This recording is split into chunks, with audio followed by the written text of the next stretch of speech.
இலக்கண கவிதை எழுதிய அழகே உருகியதே என் உயிரே உனதிரு விழிகள் இமைத்திடும் பொழுதில் பகலிரவு உரைகிறதே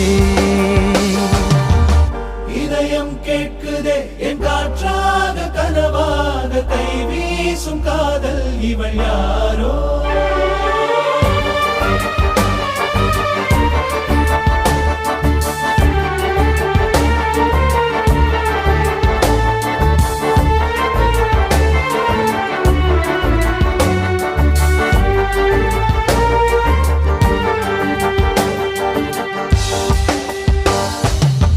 தேவதையின் விழியில் விழா காணும் பொன்வானம் அழைக்குது அருகில்